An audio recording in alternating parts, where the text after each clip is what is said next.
मिलितं येन तस्मै श्रीगुरवे नमो विष्णुपादाय कृष्णपृष्ठाय भूतले श्रीमते वेदान्त स्वामिनिति नामानि नमस्ते सारस्वते देवे गौरवाणी प्रचारिणे निर्विशेष शून्यवादी पाश्चात्यदेशताः जय श्री कृष्ण चैतन्य प्रभु नित्यानंद श्री अद्वैत गदाधर श्रीवासादि गौर वृंद हरे कृष्ण कृष्ण कृष्ण हरे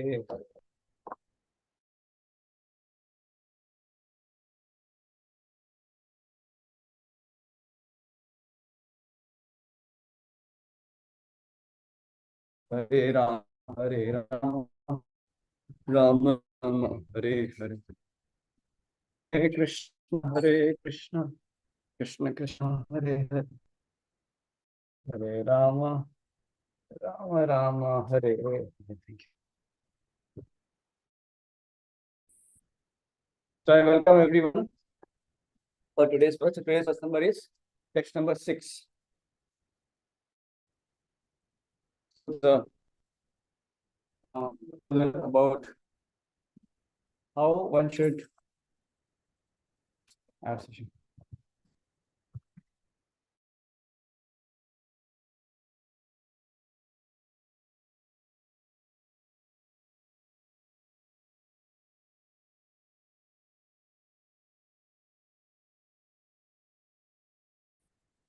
I'll just share with the screen.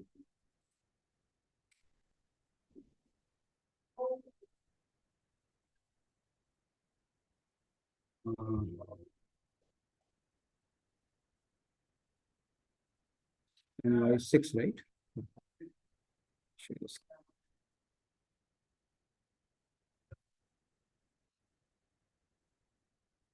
So you can repeat after me this verse. दृष्टे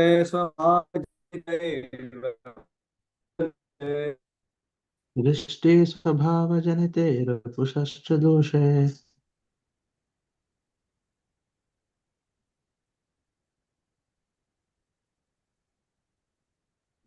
तत्त्वह्य भक्तजनस्य पश्येत् न प्रकृतत्वम् इह भक्तजनस्य पश्येत् गंगाम्बसां न खलु बुद्बुदफेन पंकैः गंगाभुषां न कलबुद्धफेन मङ्के Brahma द्रवत्तमपगच्छति नीरधर्मैः Brahma द्रवत्तमपगच्छति नीरधर्मैः. Yeah. You can read the translation. Being situated in his original Krishna conscious position, a pure devotee does not identify with the body. Such a devotee should not be seen from a materialistic point of view. Indeed, one should overlook a devotee having a body born in a low family, a body with a bad complexion, a deformed body, or a diseased or infirm body. According to ordinary vision, such imperfections may seem prominent in the body of a pure devotee, but despite such seeming defects, the body of a pure devotee cannot be polluted. It is exactly like the waters of the Ganges, which sometimes during the rainy season are full of bubbles, foam, and mud. The Ganges water does not become polluted. Those who are advanced in the spiritual understanding will bathe in the Ganges without considering the condition of the water. Yeah. So this verse is talking about how the body of a pure devotee should not be seen with material vision. So this is a very important verse because it actually helps us to become very aware about the pitfall in process of associating with devotees, because the previous verse was talking about important and how in general we can associate with devotees, that 6 principles, right? Dadati Pratikranati. And then last verse we're talking about the 3 levels of devotees, 3 categories of devotees. And here in this verse especially is focusing upon how one should not see the devotee with material vision, because that leads to committing offenses, right? So do you remember we were talking about the respect is one of the very important, principle when we are trying to associate with devotees. No? So this kind of material vision can sometimes become impediment in association, because that material vision may lead to some kind of disrespect and some offenses. That's why this verse is so vital, that how one should safeguard himself from committing Vaishnava aparadh.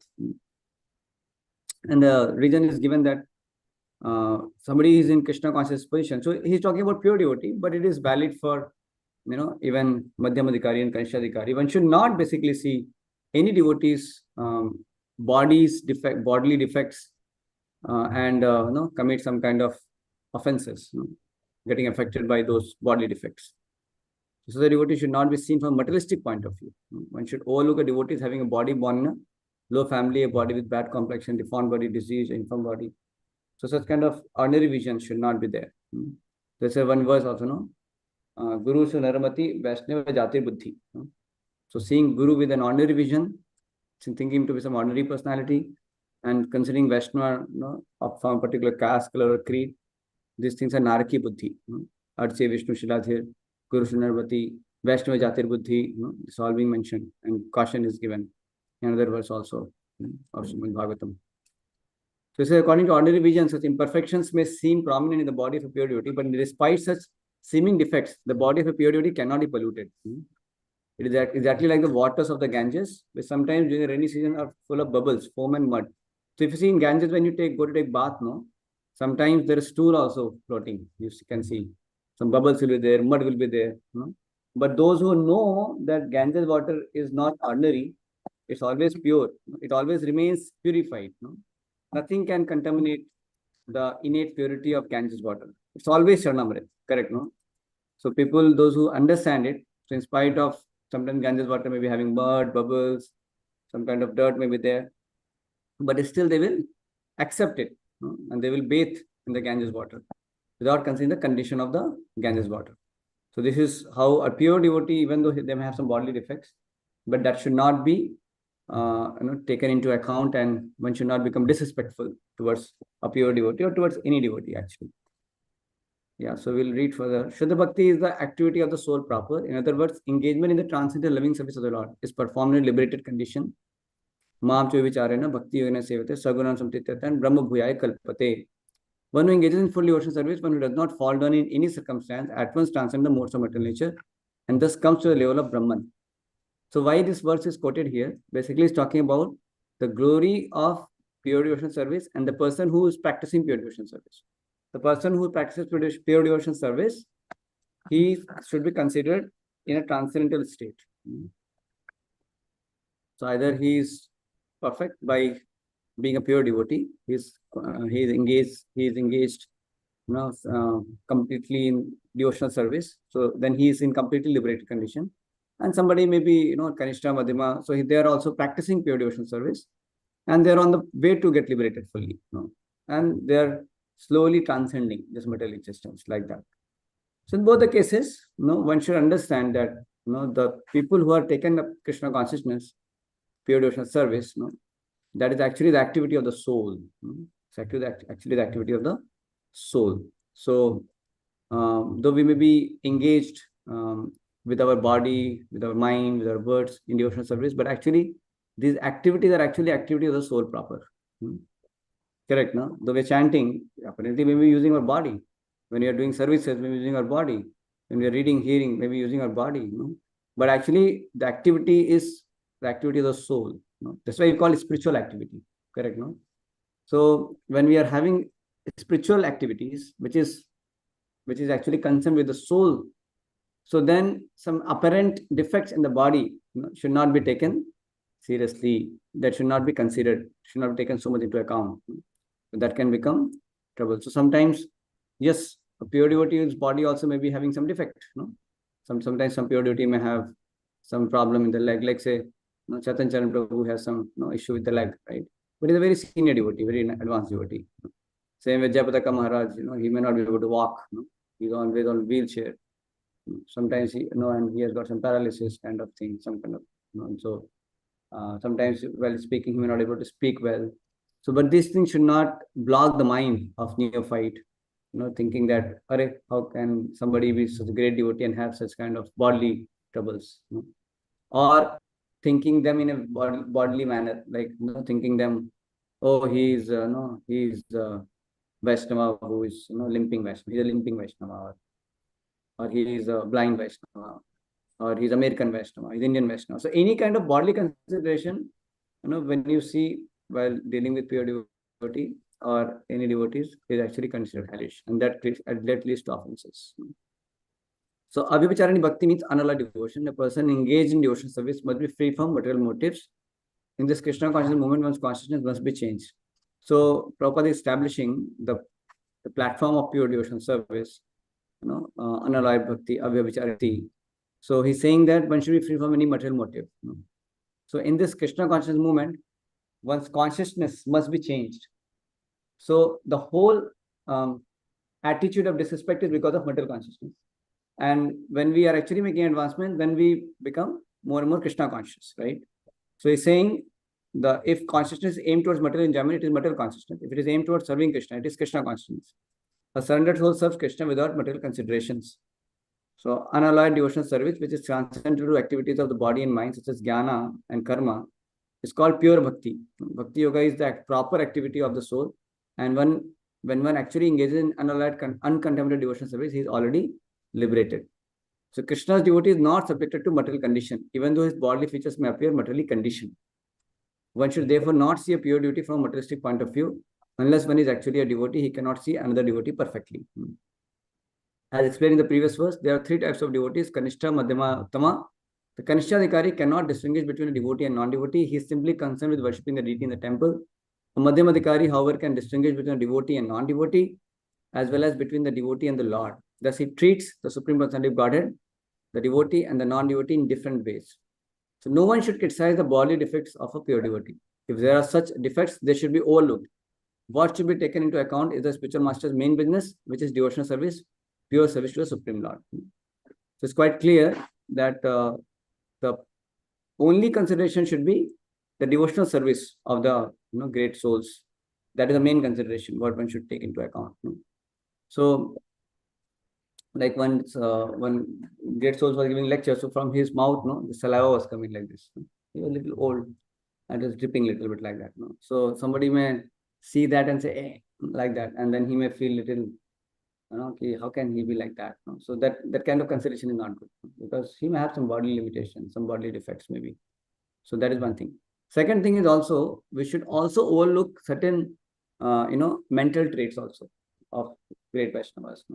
Like I'll tell you, like one senior devotee, he very senior, in Pune. So he told me that I was serving him. So he said, "Can you get me, chapati, sabji, and some dal?" I told, "Okay, I'll get it." Then again he called her. He said, "No, wait, do one thing. Just get me dal and sabji, and dal, sabji, and chawal. Don't bring chapati." I said, "Okay, Prabhu." They said, "No, wait, do one thing. Just bring sabji, roti, and dal. Just don't bring sabji. That's fine." No? And I said, "No, do one thing. Bring 2 cups of rice, 1 dal." Like that, he told three, 4 times. Then I told Prabhu, "I'll bring everything. Whatever you want, you can take." I'll bring everything. Then he said, "Sorry, Prabhu. Sorry. Actually, I get confused about it. What should I take?" I get confused. And the same senior devotee once, his servant, the one who's serving, he was saying that, so I bring sometimes, dinner, shadam. I keep. Then he says, no, you should not keep. I don't want to eat. No, it's fine. So, not accumulate. Then he will not accept it also. And then suddenly night he'll feel hungry, and they'll say, "Hey, what happened to?" Like that. So now this devotee was very mature. You're able to hear Hare Krishna? Yes, Prabhu. Yeah. So this devotee was, having great respect, and he was very mature. So he did not misunderstand Prabhuji. So, and I know that devotee is so attached to holy name. He's very exalted. I can tell you the name Krishnanand Prabhu in Pune. I mean, he's from Chapati. He was a very senior disciple of Pranam Swami Maharaj. Oh, Yeah. So many devotees na, get sometimes like, if new devotee may get bewildered by seeing Prabhuji sometimes, because it may be a unique way of working, Some managerially, you may get frustrated. So somebody wants to manage Prabhuji's schedules, he'll be thoroughly frustrated, because he suddenly changes plans, So so I was serving, so I did not have chappal also in my feet. He went to some house, and then suddenly he made a plan. We'll go to Dehu, and then I was serving prasadam, but there was no time for taking prasadam also. So I did not even eat also. Then I think directly I jumped into the car, and I had no chappal. They said we are going to Dehu. Okay, fine, Prabhu. And then Prabhu was eating something, and they said, "Do you take some prasadam?" I don't know, Prabhu. Then he just gave it that. Somehow I ate something, you know. So I had prepared my mind before only. I knew that I'm serving and I should be very flexible because I should not judge anyway, anything. And like that. So that the thing is that sometimes even their mental, traits, the way they think, they may act, it may not look very logical to you, but we should not judge them because we should not see the body and the mind of a pure devotee or the great devotee or in some general devotee. We should see the sincerity in serving the Lord, how much they're attached to holy name, how much they're attached to service, how much they're attached to their superiors, like their spiritual master, Srila Prabhupada. So this is what we should see, Prabhu. And this is not only for advanced devotee, even for our devotee also, regular devotees also. How we should see them. So we may not be able to understand their nature. Srimad Bhagavatam says that think about the nature of each other because that will lead to material absorption. Like somebody say, this devotee behaves this way. He became angry like that. He's short-tempered. He's lazy, Prabhu. He's crazy, Prabhu. So if you start too much analyzing the nature, and criticize that will lead to material absorption. It is said. So who has the right to sometimes even tell also some devotee, he's lazy or crazy, whatever it is. That is his spiritual master, his teachers. His teachers can correct him like that because these natures. But those teachers will actually know the soul, the sincerity of that person also. So they will be able to actually help him with proper, guidance and with proper, perspective because they know the person also, how he's sincere, how he's serious. So in general, we should have that kind of idea of devotees. So we should try to overlook the superficial defects because we may not know, why the devotee is behaving like this, why the devotee, has certain traits like that. Like one devotee in ashram, he would say like this, "Hey, pani garam ho gaya kya?" So people would feel offended. How is shouting? But actually, he was coming from a village background, and there, when they talk normally, also they talk very loud. you know. So when you talk, it looked like he's like, trying to boss her or something like that, But he was not. He was naturally speaking, because that's how he was grown up in his childhood, since childhood like that, So sometimes, this physical, psychophysical traits of devotees, we should try not to get absorbed there. Like if you see in our temple also, there is, you see Krishna Lila Prabhu. He's so sincere, so sincere, so committed, so helpful. Like you can just, there are like so many qualities in him. So today my brother was telling, cousin, he came here. So he was telling, in your temple there was a Prabhuji, he's little like very serious and he would sometimes become upset and all. Then I explained him. I don't know. He is a very great Vaishnava. No, I explained him. Then I told him that no, he's apparent, like, sometimes he may say, "Hey, you did not keep this year, bring in that, what you did," no, something like that. It's crazy. He may say like that. But this is very superficial, very, very superficial. But you see the kind of commitment what he has for Prabhupada, the kind of commitment for his guru, the kind of services what he's rendering, his love for Prabhupada, his love for Krishna, and his love for devotees. One day I had to go for a program. There was all snow, completely snow was there. And then there was no place. I mean, the devotee was trying to move the car, but it was slipping back, slipping back, slipping back. And I had no clue how to get out of it. And then I asked Krishna Prabhu. Krishna Prabhu just came. And it was very hot, very cold outside. And also, there was, he also had done his service, in kitchen service and all that. So he was already like tired also. But he just took it up. And almost like maybe I think 20 minutes or half an hour, he was completely like, breaking the snow, putting it out. And then he sat himself in the car and somehow pulled out the car. Finally, he made it. So I was just thinking, my Lord, with what extent he serves, the way he serves. So actually, I very quickly understood, because I knew this concept. And when I, like in the beginning, when I just came to US and I was thinking, not thinking, like I was just trying to see, but I had that idea in mind, and then I saw his sincerity. I saw how he is, So for me, it doesn't, no, I don't mind at all, because I know that how sincere he is, So that's why more we are able to actually see the sincerity of the devotee in terms of his dedication in purpose mission, in terms of his, attitude to serve the Vaishnavas. The degree we are able to see how much he is having love for, his guru. So when this core thing should be seen, that's why it is important for us to come together and perform devotional service. Because when we come together in Vaishnava Sangha and perform devotional service, then we will see the spiritual side more. You understand? No? Like say when we come to the morning program, then we see devotee chanting very sincerely. When we come to, we see how he's struggling so hard to cook for the devotees, and then he's he's so absorbed in kirtan, he's hearing class very attentively, and he is asking sincere questions. So these things actually can increase affection of ours for the devotee, because we can see how the devotee is sincerely trying in his Krishna consciousness, like that. So these things can increase our affection for him, and then the material side will automatically be able to overlook. So what happens the first?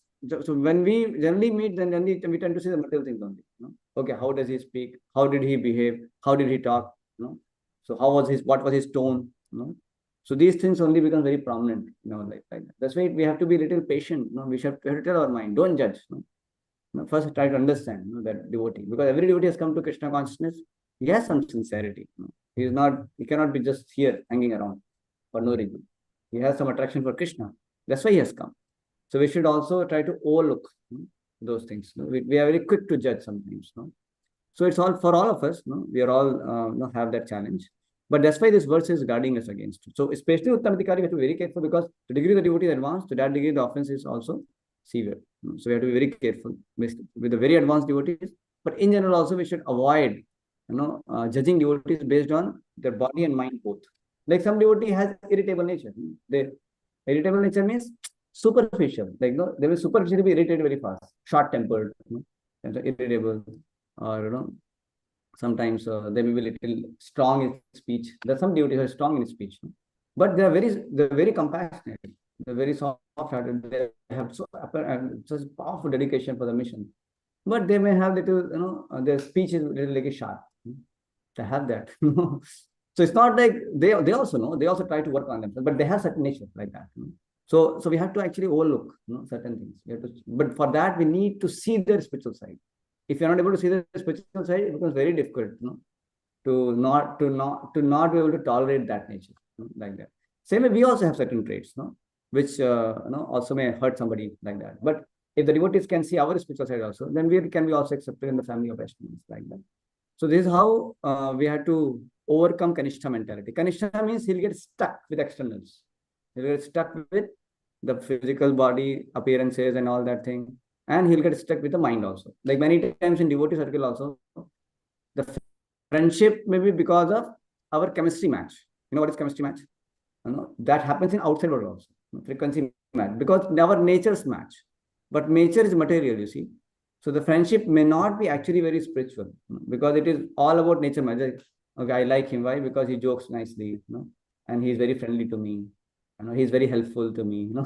But there is no much of Krishna consciousness. You see that, So sometimes the friendship is based on some kind of material reasons, and that can happen in outside world also. People do get friendship because of their chemistry match, and sometimes the chemistry match doesn't happen with some devotee, and then we think that he's my enemy. But actually that is also wrong, because chemistry match may not happen. That is material aspect to it. But even though in Vaishnava circle we may not have chemistry match, still we can appreciate that other devotee. Because our nature may be doing maybe some friction. But when we rise to Madhyama platform, so then what happens? Then we can overlook each other's superficial this chemistry, the natures, and the mismatch can be tolerated very easily, because we are able to appreciate each other's devotional service. Each other's how dedicated he is for Krishna's service. Like that. So our natures may not match, but we still have love so much for the other devotee. That can happen as we rise from connection to Madhyama Puttama, like that. So this is a very important point, that we have to not just overlook the body defects. The body means both gross and subtle both. Because we all have our own whatever idiosyncrasies, they say, right? Some idiosyncrasies will be there. Some kind of mental traits will be there, physical traits will be there. So like that. Now Mahabhagavad devotee, those are very great souls.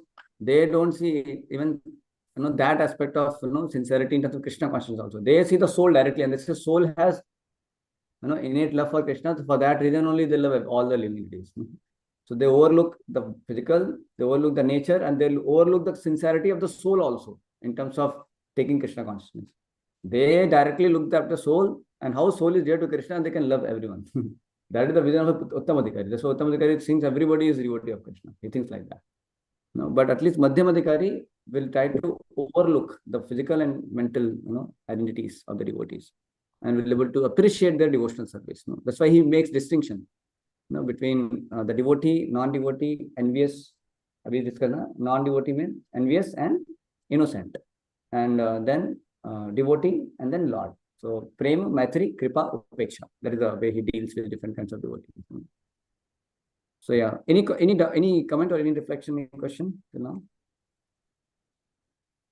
Yeah, like what's the difference between Shuddha Bhakti and Abhya Vicharini? Same, Prabhu, same. Abhyabhicharini Bhakti means basically unalloyed devotion, and that is Shuddha Bhakti also, same thing. So basically he is trying to explain the same thing. Shuddha Bhakti explains actually the soul proper, and then Abhyabhicharini Bhakti is unalloyed devotion, same thing. Because without any tinge of karma and jnana, there is Shuddha Bhakti also, there is Abhyabhicharini Bhakti also. So Vyabhicharini, Vyabhichar कहते हैं ना, Vyabhichar करना. Vyabhichar मतलब having some kind of no illicit sex, like so Vyabhichar means getting into illicit sexual connections and all this Vyabhichar. So some kind of contamination is there. So here no contamination, Avyabhicharini, unalloyed devotion, like that. Correct. This is how without any karma, jnana, fruity work and all this pure bhakti. That's what he's saying here. See, which is translated actually the body and mind is called jnana. It's called pure bhakti. Bhakti yoga. So he's explaining basically about pure bhakti yoga. So glory of pure devotion service, and the pure devotee is performing pure devotion service. So he's on transcendental platform. So one should not see the body defect of such a pure devotee. That is the lesson. So I was talking about, but it can be extended to the devotees who are practicing pure devotion service, but they may not be right now completely purified also. Even to them also we can see that we don't judge them too much based on their body and mind.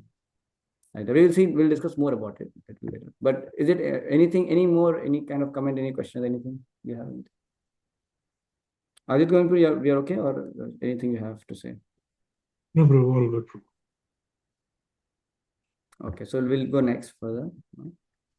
So it says no one should criticize the body for the purity. If there are any defect, they should be overlooked. Okay. So next verse. Apichet sudacharo bhajate mam ananya bhak sadhureva samantavya samyak vasto hi saha. Even if a devotee sometimes seems to engage in abominable activities, he should be considered sadhu, a saintly person, because his actual identity is that of one engaged in loving service of the Lord. In other words, he is not to be considered an ordinary human being. So, Prabhu, this verse is actually talking about accidental sin, accidental falls. So, accidental fall means what? Sometimes a devotee, though he's sincere, but because of his some previous lingering bad habit, he may sometimes get carried away because of some strong force of Maya, some bad association.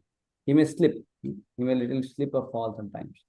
And he may do some abominable activity. It can happen for sometimes. Though devotee should be very careful, extremely cautious, and should not allow that.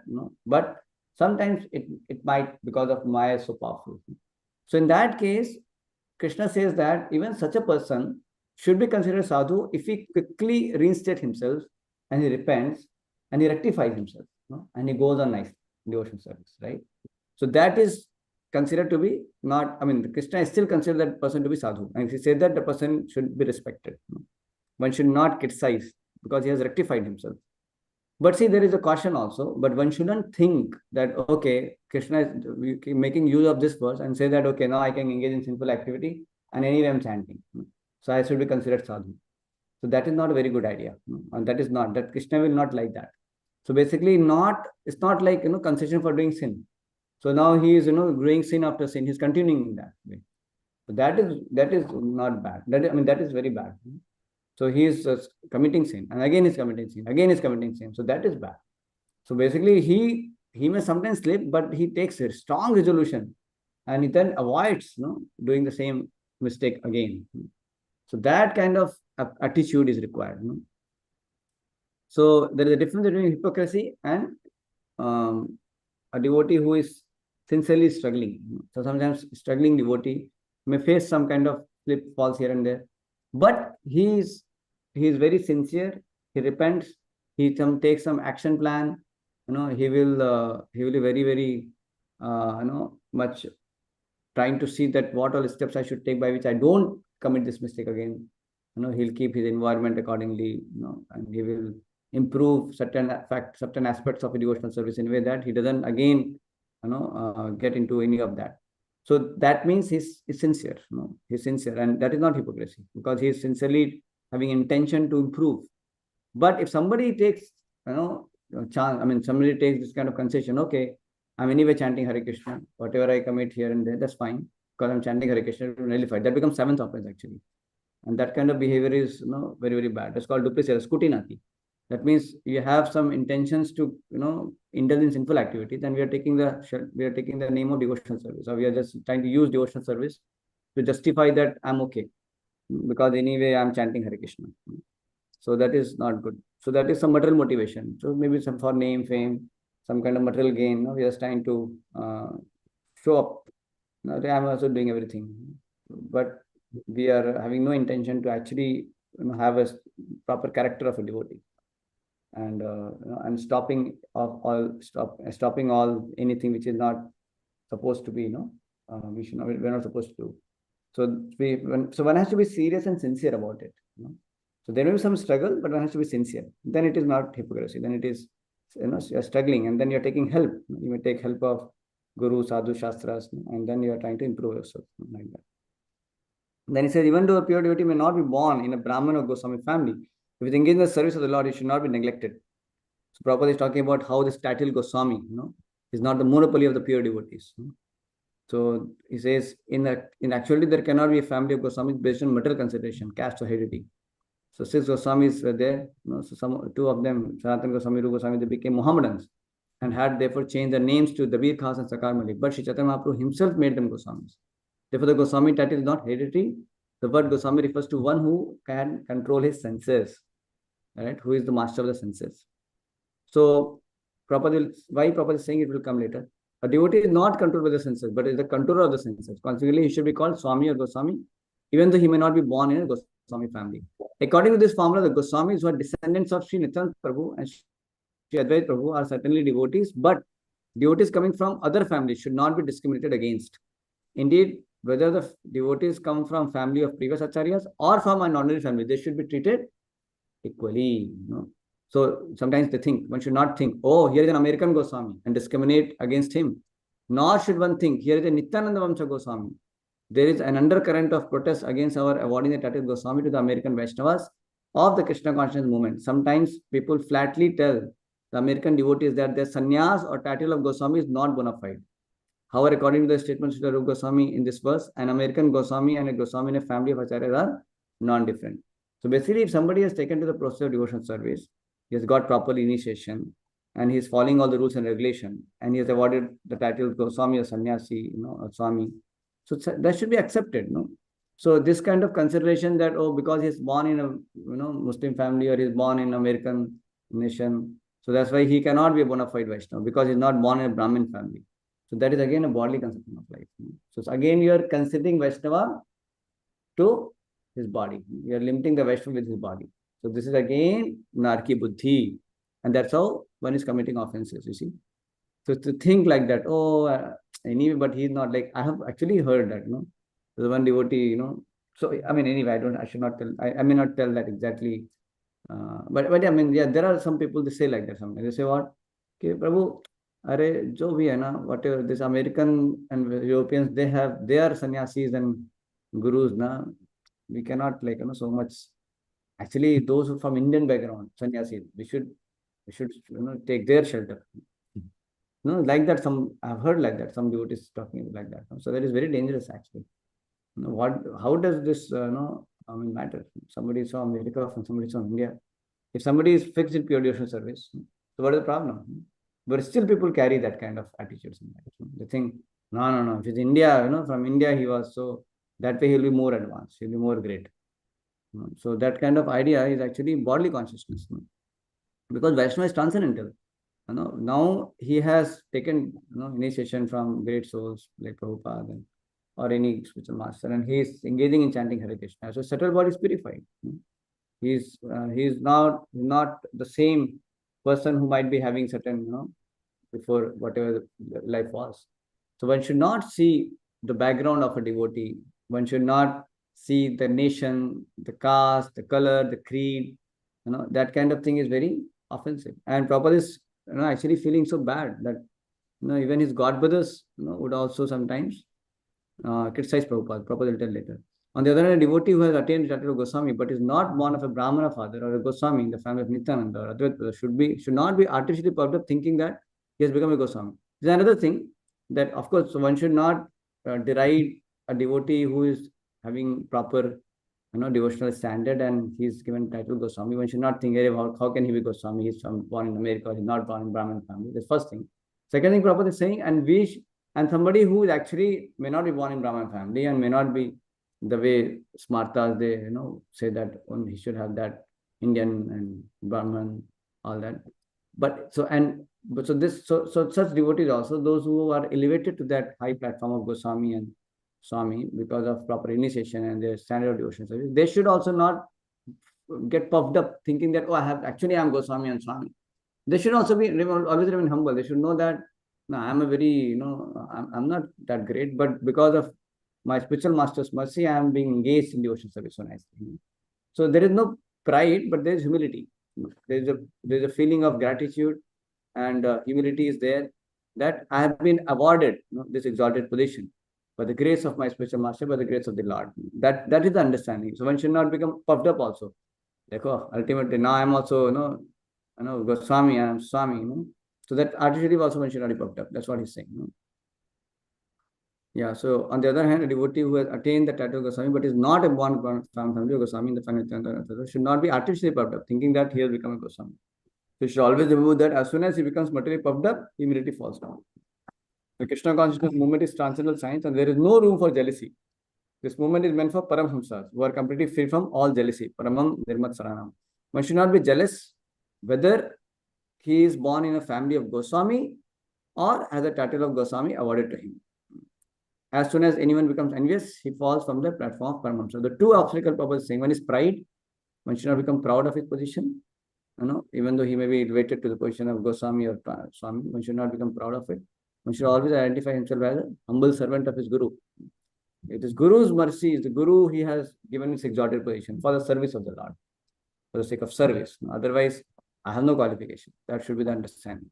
And second thing, Prabhupada is saying, one should not become jealous also. If somebody is making advancement, he has given the title of Goswami or Swami, he is fixed up in devotional service, one should not become envious also. So, the pride or envy, both leads to fall. So because when you have pride, the Krishna does not like, and then you commit offenses also when you are proud, and that's how you fall. And when we are envious, because of envy, then we also again offend. We may criticize devotees, and we may offend them that way also. So pride and envy actually leads to offenses. That's why we should be very careful of these two things. So our movement is meant for Paramhamsas who are completely free from all jealousy. One should not be jealous whether he is born in the family of Goswami or has the title Goswami awarded to him. As soon as anyone becomes envious, he falls on the platform of Paramhamsa. So he says, if we consider the bodily defects of a Vaishnava, we should understand that we are committing an offense at the lotus feet of the Vaishnava.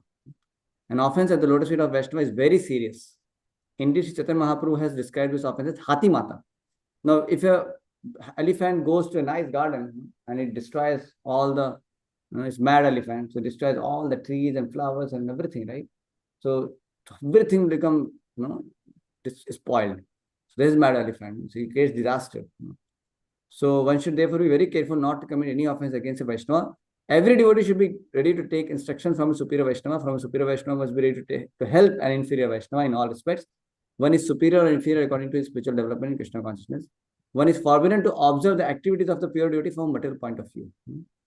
One should not put his material frame, material vision to and observe the activity of great soul. Like one devotee, he saw Prabhupada playing with Saraswati. Sometimes Prabhupada would display, and also he also became little suspicious about Prabhupada. Prabhupada said one moon landing. So he was having a lot of faith in science. So he also got little not so happy about it. So he had that thing also. So, and he thought, how can a pure devotee be just, like an ordinary man playing with this, small child like that. So he got it in that way, bewildered also. So like that, he, some offenses he was committing that. And then the devotee actually, went away from Krishna consciousness actually. So sometimes you commit offenses by seeing the devotee from material perspective. Then another one devotee was there. He was assisting Radhashyampu, the servant.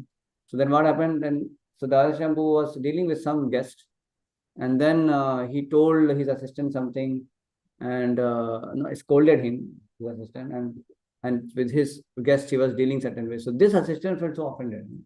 His assistant told that no, Prabhuji is not properly communicating to me or something like that. He started finding fault, and he became critical actually. He became critical about Radhashyampu. And then, so once I was talking to him, then he was taking very, the way I felt like some poison there. So I did not like, I was little, then I asked another devotee, he Prabhu, he was, then I got to know that how he got little critical about that. And then eventually he also did not stay there. I don't know where he went, but I don't find him. So the point is that we have to be very careful that we don't become critical about great Vaishnava. So if we are actually having difficulty, then what we should do? So instead of, we become critical and talk about it, and keep some grievances in our heart and just keep talking about it, or speak to some of our equals or here and there. We should do what? We should go to some matured senior and open our heart, not telling the devotee being critical, but how to see, how I should rectify my mind. But my mind is, decoding things like that. So we can get then some proper understanding like that. Like when Gopal Krishna Maharaj once to one of his servant, he was scolding. Why did you bring prasadam late? It was something like that. He was scolding. And another devotee was staying in our voice. He saw it and he became bewildered. He thought, how can he be so much upset for his own hunger? Something like that, For something like that, he couldn't digest it. Now he doesn't understand, that he's a great soul. And second thing is they are not, having, they are not like so much hungry for their body, and they are so much, like any conditioned soul, he is so much frantic if he doesn't get thing to eat. Actually, sometimes Guru may scold the disciples because the disciple should also become attentive in his service. And second thing is sometimes Guru may also have certain bodily needs, like food or something like that. At particular time he should get. Otherwise, their body may increase their pitta, things like that, and their service is hampered. And they're very, very disturbed if their services are hampered. Like once my spiritual master, one devotee, there was a fasting going on, right? That was a fasting day, sorry, that was a fasting day. And then my spiritual master did not get prasadam. And then he became very kind of mid-noon and all. Then he asked, where is the prasadam? And then the assistant who was responsible, he said, no, Maharaj, it was a fasting. That's why I did not bring for you. Then Maharaj became so upset. He said, you want to kill your spiritual master? Then he said, why? What have you? He was bewildered. He said, what happened? He told, yeah, it's fasting, but I have, my stomach, Maharaj's health condition was so bad that if he doesn't put food at that time, then the acid increases so badly that it will create ulcer, and Maharaj cannot function properly. You understand? No? Because that kind of body, Maharaj has so much austerities in his young age that his body has literally got so spoiled, in terms of externally speaking. So Maharaj's health is like really struggling with health many times, but still he extends so much. So now he has to take care of certain things, certain needs of the body. If it doesn't take care of that basic thing, then body will get too bad, too off. But sometimes in our neophyteness we think, hey, Maharaj is a great soul, he should fast, it's a fasting day, So so we are analyzing, so seeing some kind of material perspective, material way, and getting bewildered, and then becoming critical in our mind, that can become dangerous. So we sometimes commit mental offenses, then we may also commit sometimes verbal offense, then we may talk about it. So that is very, very dangerous, like that. And somebody will say, "Are ye Maharaj aaye, Mangal Aarti mein nahi aaye to." He did not come for Mangal Aarti. So you are coming for Mangal Aarti. Maharaj also should come for Mangal Aarti. We are thinking like that, but we don't know. Their body may be like 75, 80, and they have so many services which something beyond them. They have some severe health issues. Still, they're extending. So like Nirendra Swami Maharaj, I was there in 2016, 2015. I was serving in GBC, service there. So we were in PDC. So Nirendra Swami Maharaj, he had to take this, some kind of ventilator kind of thing in the night, and some water is there. You know that? He has to put this. And without that, he cannot sleep only. And Maharaj says, I don't know when will I get sleep. Sometimes 1 o'clock, sometimes 2 o'clock. And then you expect him to come for Mangalarati. He will die, He has to die then for fulfilling your expectation, Because body is body, He has to take care of the body. So if somebody is not able to get sleep only till 2 o'clock, then how can you expect him? And he is not some, sadhaka like, we are struggling with, we have some wrong attitudes, we are lazy and all that. They are given their drops, every drop for Prabhupada. So they are not taking some excuse not to come. Sometimes they have certain, situations like this, health situations. The old body is there. So one should not, you understand what I'm saying? So one should not be too quick in judging immaturely, some great souls like that. You be very, very careful in all these aspects. So those are things that Krishna was limited to a certain section of people. Yeah, so anyway, so he's saying that one is forbidden to observe, this is very important, but one is forbidden to observe the activities of pure Vaishnava from a material point of view. Like Pundrik Vidyadhi, he was chewing the pan and decorating his hair. And then Gadadhar Pandit, he saw, then he thought, how is so Vishayi? Why Mukunda brought me here in front of him? Then he was not able to, he got bewildered. And then later Mukunda chanted, Aho Bakiyam Stanikal, the verse he chanted, and then he got ecstatic symptoms. He became completely absorbed by hearing that verse. Then he understood the great devotee. So externally he thought, he is some kind of Vishayi, materialistic man. He thought like that. But he was not at all like that. He was a Mahabhagavad devotee actually. So that's why it is called Vaishnava Kriya, the Vaishnava's activities, by some kind of material perspective. We may not know it. It takes one to know one, they say. It takes one to know one. For the neophyte, especially considering a pure devotee from the material point of view, is very injurious. One should therefore avoid observing a pure devotee externally. Even Chaitanya Mahaprabhu was criticized. Chaitanya Mahaprabhu sometimes would say, Gopi, Gopi, Gopi, and then his students would say, why are you chanting the name of Gopi? You should chant the name of Krishna. And Chaitanya Mahaprabhu would take a stick and start running after them. And then they would, they would disrespect Chaitanya Mahaprabhu further. Further they would criticize. Arey, this fellow is running after us, beating us, and chanting Gopi, Gopi, and all. Then that's one of the reasons Chaitanya Mahaprabhu took sannyas, because they were offending him. Chaitanya Mahaprabhu took sannyas so that, because sannyasi were respected like anything. So they will not offend, and they will offer obeisances, and by offering obeisances to Supreme Lord, Chaitanya Mahaprabhu, then they will make advancement. That's why one of the reasons Chaitanya Mahaprabhu took sannyas also. So, so you can see how this material vision can lead to committing offenses. One should therefore avoid observing pure devotee externally, but should try to see the internal features.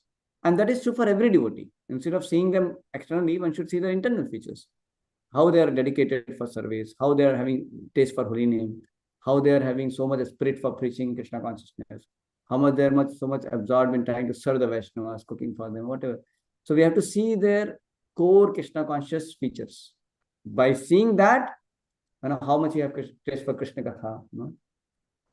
So this kind of core thing should be seen.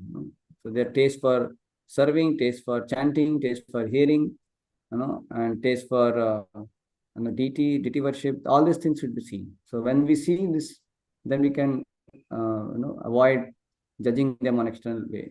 So that's why I'm saying. So how you engage in the transcendental loving service of the Lord. So when we see Prabhupada, when we see our spiritual masters, see our general devotees, we have to we should to Srila Prabhupada, the sincerity in devotional service, whatever that we should see and appreciate. That's very important. So in this way, one can avoid seeing the pure devotee from a material point of view. So one should see the internal features and how he's engaged in the transcendental loving service of the Lord. In this way, one can avoid seeing the pure devotee from a material point of view, and thus one can gradually become a purified devotee himself.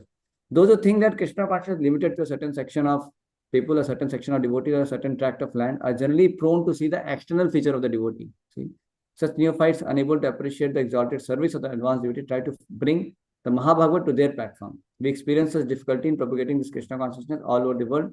Unfortunately, we are surrounded by neophyte God-brothers who do not appreciate the extraordinary activities of spreading Krishna consciousness movement all over the world. They simply try to bring us to their platform, and they try to criticize us in every respect. We very much regret their naive activities and poor fund of knowledge. an empowered person who is actually engaged in the confidential service of the Lord should not be treated as an ordinary human being. For it is stated that unless one is empowered by Krishna, one cannot spread the Krishna consciousness movement all over the world. So it says, when one thus criticizes a pure devotee, he commits an offense, Vaishnava Aparadha, that is very obstructive and dangerous for those who desire to advance in Krishna consciousness. A person cannot derive any spiritual benefit when he offends the lotus feet of a Vaishnava. So everyone should therefore be very careful not to be jealous of an empowered Vaishnava or a Shuddha Vaishnava. It is also an offense to consider an empowered Vaishnava an object of disciplinary action. It is offensive to try to give him advice or to correct him. One can distinguish between a neophyte Vaishnava and an advanced Vaishnava by their activities. The advanced Vaishnava is always situated as a spiritual master, and the neophyte is always considered his disciple. The spiritual master must not be subjected to the advice of a disciple, nor should a spiritual master be obliged to take instruction from those who are not his disciples. These are 7 instructions of Srila advice in the 6th verse. So here, one of the thing is the criticizing devotees also is considered Vaishnava Aparadha, because see, if suppose somebody has not done fault, but we see in a material way, and then we find some fault, like seeing some bodily defect, some managerial defects, some kind of traits he may be having. So I told already, so these things are like very secondary things. It's not the mistake of his heart. It's all some external mistakes a devotee may be doing. So that one should not take so much seriously. One should not criticize those natures. One should not criticize those activities actually of a devotee. That's first thing. And even if there are certain really mistakes, certainly it is kind of having some kind of because of that nature, or there may be some kind of mistake of the heart also sometimes. To even criticize that also becomes offense, because in Vaishnava community, even if suppose there is a defect, there is a fault, which has to be rectified by some devotee. It can be, maybe external defect, and it can be sometimes maybe, related to his attitude and things like that. Even that also should not be just openly criticized. So who can actually correct him, or who can actually advise him in a certain way, because that may be sometimes important, because that may be concern for some, or it may be it may be sometimes required to be, the devotee needs to be corrected in a certain way, because that may be creating some kind of unnecessary wrong impact might be happening to others sometimes. So in that case, only those who are having genuine well-wishing feeling for that devotee, and they can tell him with compassion, so they can actually talk to him and correct him. That is fine. But in general, even somebody has fault also, one should not unnecessarily talk about it, because by that we don't do any good to that devotee. Let's say B devotee has some fault, he acted in certain way, and we talk to say A devotee talks to C devotee, D devotee, E devotee about that devotee's fault. So what is going to happen? Actually, they're all committing Vaishnava Aparadha. Why? Because that is there any way the B devotee is getting benefited? No, not at all. So how then we are helping in any way? How it is helping us? How is helping him? So it is not helping us also. Rather, it is degrading us, because we are committing offenses. And it is not helping that devotee also. Correct, no? So that's why one should know that the criticism is only constructive when it is given by a right person, and it is not criticism, it's actually a genuine correction he may do at right time, with compassion, with sincere appreciation he may have for that devotee also. So, and there may be something to be rectified, and he may offer that. So when we have certain things to, like say, handle, or we are kind of becoming a little challenging for us because of some devotee's behavior or attitude or anything like that. So if it is becoming some challenge, and you feel like overall that things should be rectified, otherwise it is creating some kind of challenge for generally in Vaishnavas and all that, then one can very humbly go and, as I said before, go to the right person, right mature person, who can make us understand things in the right way and doesn't allow our mind to commit offense or criticize. And at the same time, he can take some proper action based on his maturity, that how the devotee can be helped, so that he is progressing Krishna consciousness, others also progressing Krishna consciousness. So Bhanu Maharaj says one thing, that why also we should not criticize, because the devotee is in process of Krishna consciousness. So he eventually is going to, when you get cured, he himself is working on it, his guru is working on it, and bhakti is powerful. So he is also getting purified. So not the devotee's fault doesn't remain eternally, right? They're also getting purified. So minor faults should be anyway overlooked. One should not even talk about it. Something by which some impact is happening and it is really, some kind of problem is getting created, then it should be addressed in a Vaishnava way. So they say that it's called non-violent communication. And it's called Vaishnava way we should deal it. Vaishnava way means what? We don't go in a mood to complain or criticize the devotee, or we don't talk about it unnecessarily here and there. We go to the right person in confidence, we share the concern, and we pray for, and we appreciate that. First, we appreciate that devotee, all his good qualities. Then we can slightly tell this kind of, this is the concern we are facing. And then we again close with good prayers and feeling good for that devotee and everything. And we, we honor that devotee, we say that way. And then we can humbly put the concern to a mature devotee who will not misunderstand, who will not rumor monger about it, or he will not immaturely talk about him here and there. So we should have to tell such kind of mature person, and who also has appreciation for the devotee, and who has compassion, and he may be his authority or his senior, his counsel or something like that. So then the devotee will get some positive help also, that may help him also. So that we should always remember. Otherwise, this is something which can spoil our bhakti like anything. So Bhanu Maharaj says it's very dangerous, and he says that in neophyte stage, because we don't know how to behave, so we tend to commit a lot of offenses. He says that. So we are prone to commit a lot of offenses because we don't know how to behave. So we don't discriminate between, we don't give that much respect to the devotee, and we are very much sometimes casual in talking about devotees' faults and all. So that is neophyteness. But Madhyamadhikari, he knows the importance of devotees, and he knows the danger of offenses. That's why Madhyamadhikari is very conscious of not committing offenses, like yesterday also we discussed. And by that, Madhyamadhikari makes very swift progress. So he becomes actually eligible to progress very nicely to become Uttamadhikari. And sometimes neophyte, if he's not cautious, if he's not guided, if he's not properly taking shelter, then he may commit so many offenses. And that's how, when you commit offenses, then you lose taste. Yeah, Bhanu Maharaj says this point. He says that when we lose taste for bhakti, when we lose taste for holy name, when we lose taste for deity worship, when we lose taste for hearing Krishna Katha, we lose taste for getting up in the morning and doing Rati. No, we say, no, Prabhu, but I do anyway. I do it anyway. I'm very good. So we may do it for the sake of doing it sometimes. But internally, Krishna is withdrawing us. And he may not even properly understanding. We may be chanting, but mechanically. But we are not getting the taste here. We may be hearing mechanically. We may be doing services mechanically. But actually, Krishna is not pleased with us. And then we will not get the genuine taste for devotion service. So this is what happens when we are committing offenses. That's right. So if you are wanting to make proper advancement, we have to be very cautious, very, very careful. So first of all, we should be careful not to judge and criticize, talk about any Vaishnava, even if there is a fault.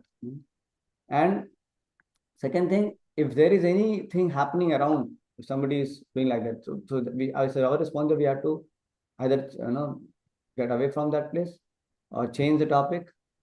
In case we are able to help them if there's in our influence, or otherwise we can express our concern with some mature devotee. That Prabhu, this kind of situation sometimes devotees are criticized and all that. That can be done to the right person only. We can tell them, and if that mature devotee can help other devotees who may be getting into some wrong track. So even then also, when we have to talk about them also, we should not criticize, hey, they are like this. Do not criticize them. We should also, so anytime when you have to give any kind of genuine correction, genuine this kind of feedback, so we have to be very careful that we don't talk about it to each other. We talk to the right person, and then we try to offer the help if we are really concerned about improving the situation, like that. So be very careful. This is very, very serious thing, because the offenses will make our devotional service choked. So we are making a lot of efforts, making advancement, but just like Hathi Mata, Aparad, so the elephant, he can destroy everything. So our devotional service also gets stunned, actually, or choked, The Bhakti Lata creeper, its growth is choked then. One cannot properly make advancement then. So one has to be very, very cautious about this Vaishnava aparat like that. So Vaishnava Ninda should be avoided. So there are some more few points I can just share. So he says, so spiritual vision, so see the soul and devotion, not the body. Do not judge based on birth or caste, complexion, disability, disease, old age, external appearance. This is the Ganges example he gives me. So look for spiritual enthusiasm. Instead of seeing bodily effects, observe love for Krishna, enthusiasm in service, dedication to preaching, determination despite suffering. So like Bhakti Maharaj Swami, he was preaching even after losing a leg. Sanatana Goswami is serving despite severe skin diseases. Jayapataka Maharaj tirelessly preaching even after stroke also. Siddha Swami Maharaj joyfully preaching while having terminal illness, cancer, something he had got tumor. And then he says, don't interpret advanced devotees materially. Sometimes advanced devotees chastise strongly, organize projects, which may be sometimes not so good, properly organized. They speak sometimes not so practically. They may emphasize management certain ways. So certain things may be there. So we mistake them for their kind of activities. So when confused, he says, approach seniors. Don't speculate, don't criticize. Humbly ask a more advanced Vaishnava. Senior devotees should help junior devotees develop spiritual vision instead of material judgment. And seniors have great responsibility. Senior devotees must remain authentic, avoid imitation, quote Shastras and Srila Prabhupada, never spread misconceptions, present the philosophy purely. Sometimes what happens, some devotee comes to us, Prabhu, this devotee is doing like this. Really? Okay, I'll tell you 10 things also. He did like this with me also. So this is like one immature devotee going to another immature devotee. And that fellow was offensive in mind, and this fellow, added more. And then both are nicely criticizing. So this is very bad. So one has to be very careful. Even if suppose there is a fault, we have to, if we are in a senior position, we have to actually, preserve the respect of each other's devotee. There may be some fault, but still we have to teach that devotee to offer respect.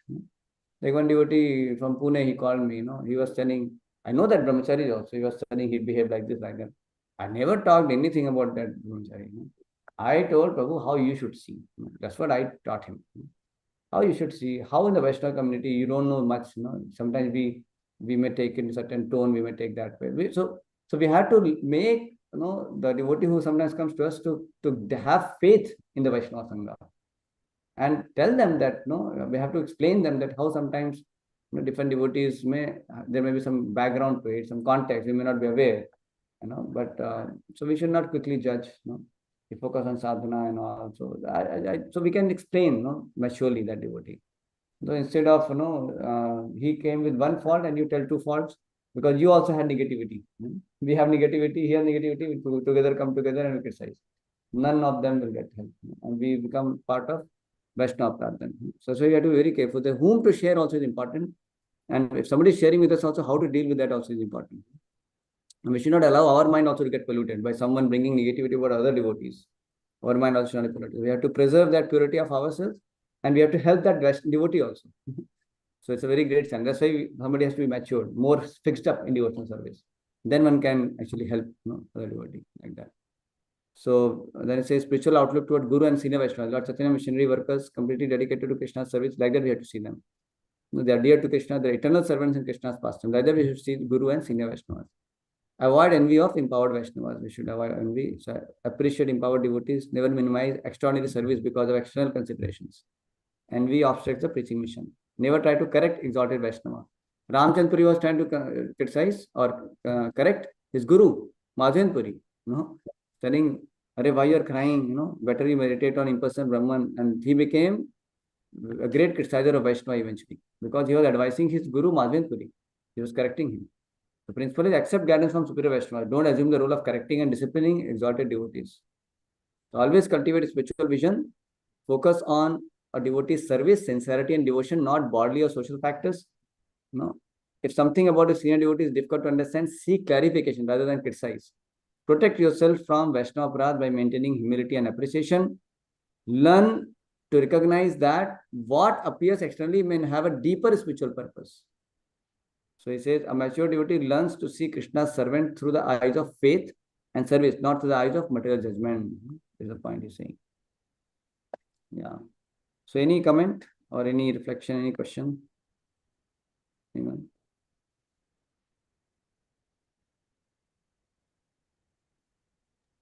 No questions from here.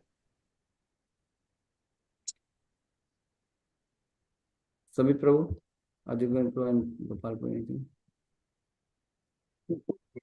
Like in this, like it was mentioned, like how to look at devotees. Like we should try to avoid the negative part and focus on the positive part. And we should not judge devotees by their body, material body. Like, but we should consider it as like the Ganges water. And yeah, I think that's Yeah. So body defect, and even sometimes there may be some psychological, traits. They may managerially they will do mistake. They may not be organized. They may not have very memory. Sometimes may be fading. Sometimes they may not. Sometimes they may speak not coherent sentences. Some they may forget something. They may say something. They may forget something, and they may tell, "Hey, you did not do this." Something like that. So these things are all mistake of mind. They're not intentionally trying to do something. So sometimes great souls, because of old age, because of their whatever, some limitation may be there. So we have to be, very careful not to judge. Sometimes, when great souls come once in a while, we may not so much, but when we sometimes serve consistently, then challenge comes more. Like when I was serving Krishna Prabhu for 3 days, I was serving. Then I was kind of cautious because I knew that how we should serve. Because I was kind of getting trained from devotees and they were telling me how to do it. But the point is that the challenge is when you interact regularly, when you see them regularly, then you start sometimes you start getting carried away. So you have to be very careful. I gave various examples, so I think it must be clear. Is Ajit going through any reflections from today's session? Yeah, so like my reflections were that like how we should not, like a person who is practicing, who is involved in devotional service, like they are to be considered in transcendental state. So for me, I could, resonate more with, how we have so many sannyasis in our movement, and like we should not consider them as, normal, ordinary beings. Like one of the prime examples, like Jayapataka Maharaj, and then our Maharaj also, like our Maharaj from Journey Home, we understood so much turmoil he has been through living in the Himalayan terrain. He just had one coffin and he was washing that and wearing a piece of cloth and surviving somehow or the other. And yeah, so many things like that. From that we come to a conclusion that if we were in their shoes, we were like, if I would if like any normal person would have been in place of Jayapataka Krishna Maharaj, they would have told just pull the plug and let the suffering be ended. But then that's not it. That's not the higher purpose which Jayapataka Maharaj has to serve. Yes. At the end of the day, he's just here to facilitate what Srila Prabhupada wanted to ensure things to happen and smoothing things around. Like even when Maharaj was in Himalayan terrains and all those things, it is so difficult for anyone to survive.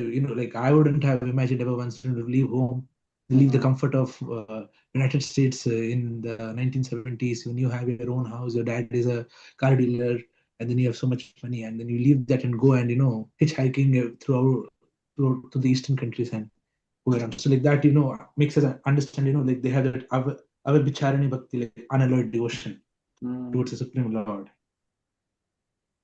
Correct. Yes. Thank you, Prabhu. Good point. Yeah. And even for those devotees who are like, maybe our equals or immediate seniors, or maybe sometimes younger devotees also, we should try to see the devotion side. More we should see the spiritual side, and we should overlook the material side.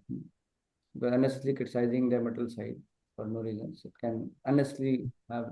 And yeah, Manu Maharaj said this point also, that the respect is for everyone. Everybody we should respect. Even if some non-devotee also disrespect, that becomes janaparad. We have to respect them for being part and parcel of Krishna.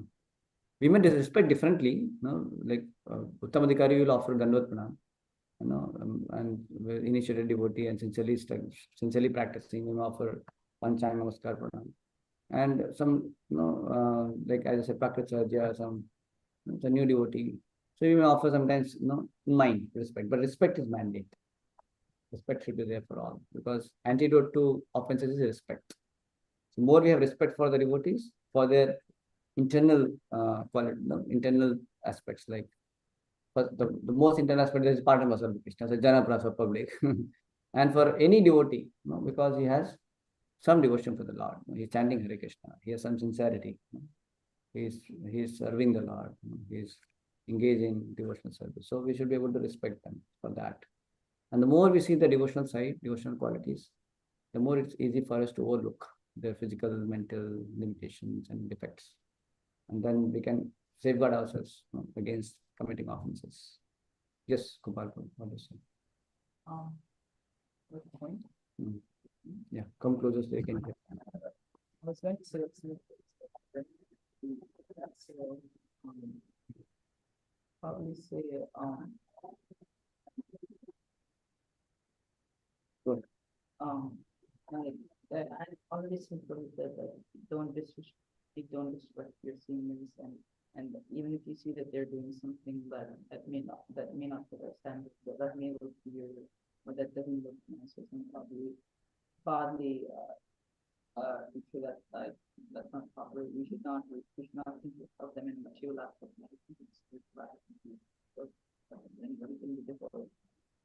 And if there is confusion, then what one should do? We should consult someone instead of just decide. But consult whom? See, Yeah, some matured senior Vaishnava who can help, who also has respect for those Vaishnava, that Vaishnava, and who can help. Generally, we have some problem with someone, then we go to whom? Somebody who also has some negativity to that. So we try to go, because we like to talk about it, and we know that devotee may also have some negativity. So we are very sincere. Our purpose is not to just find fault and have an criticism. We should actually take proper shelter of some senior mature Vaishnava and then rectify our own mentality and save ourselves from offenses like that. And especially for senior devotees, it's all the more important.